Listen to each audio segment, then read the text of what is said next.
하늘이 내린 기이한 상, 신비롭고 웅장한 국악 선율.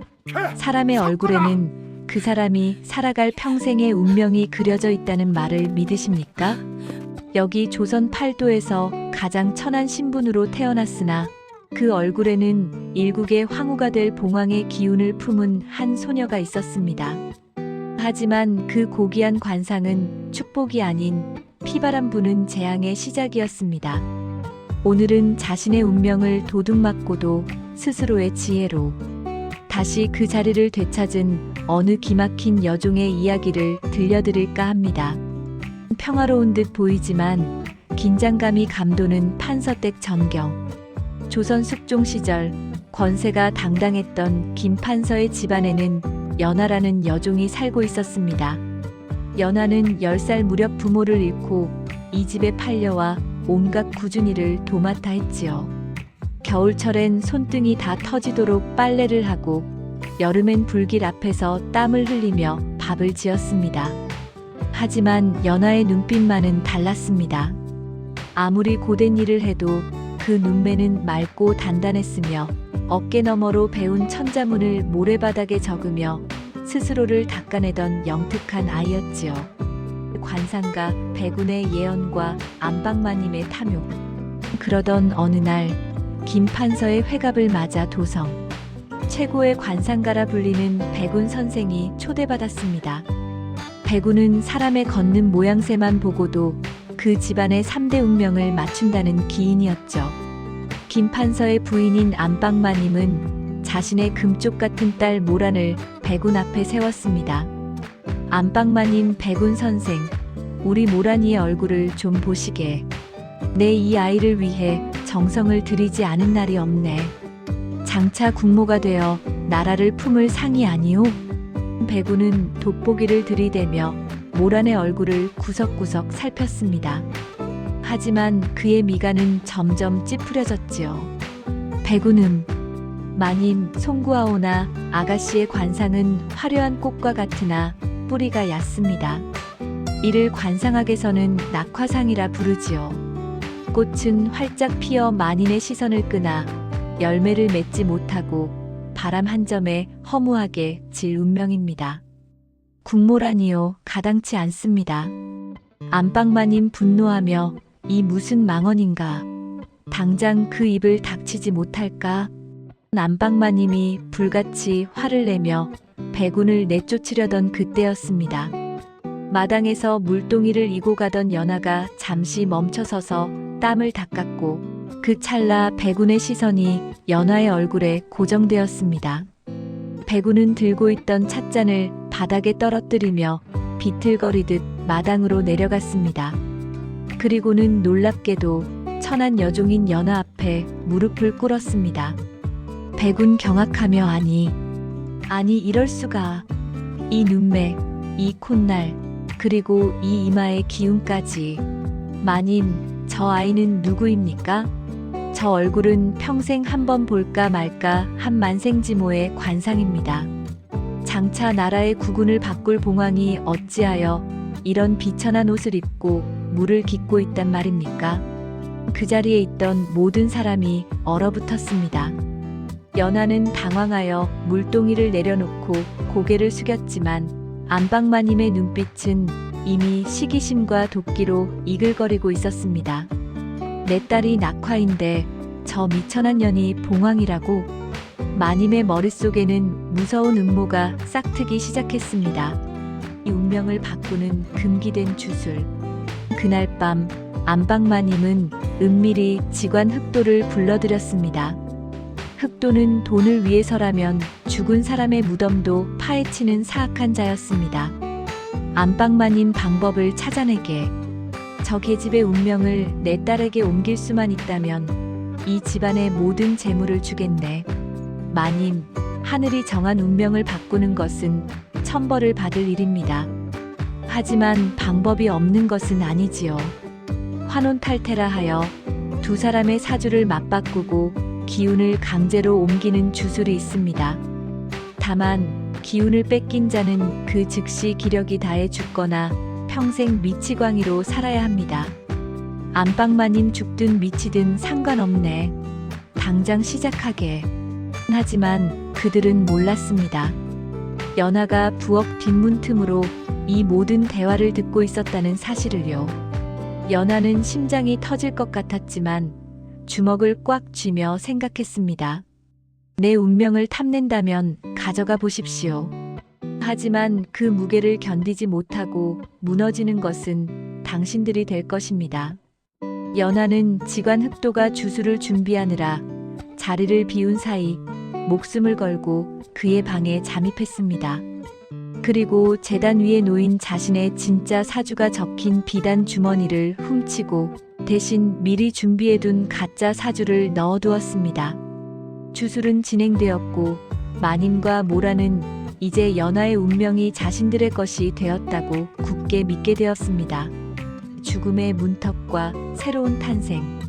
주술을 마친 마님은 후환을 없애기 위해 연하를 죽이기로 결심합니다.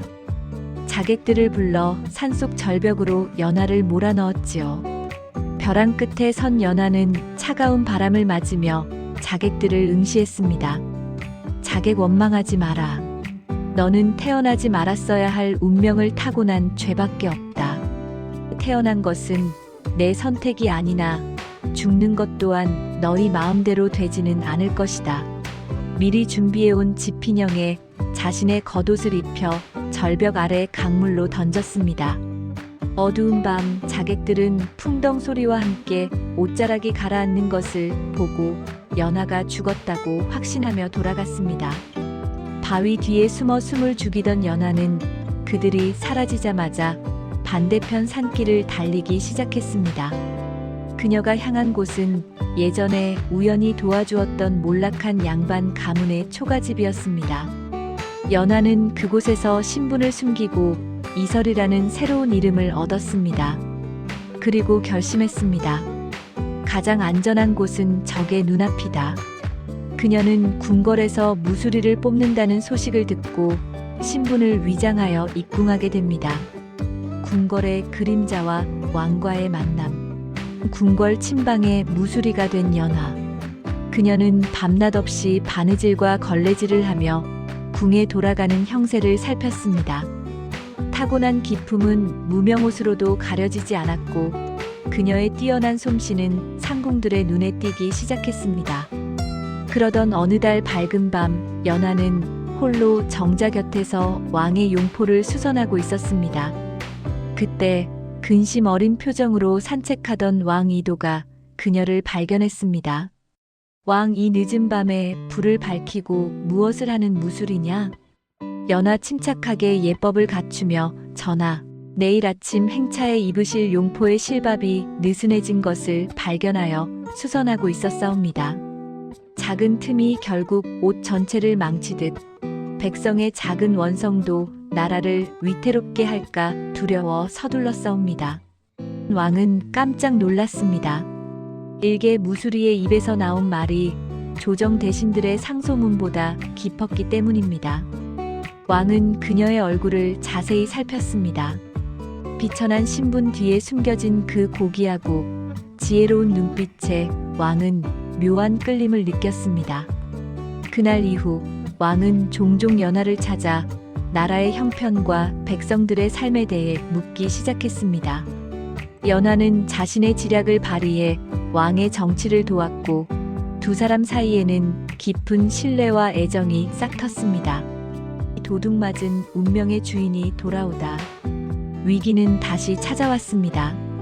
연하의 사주를 훔친 모란이 안방마님의 뒷배를 타고 간택령에 응해 세자빈 후보로 입궁한 것입니다. 모란은 화려한 비단으로 치장했지만 그 속은 여전히 오만하고 무지했습니다. 모란은 궁을 거닐다 우연히 연하를 발견하고 비명을 질렀습니다. 모란악, 귀신이다.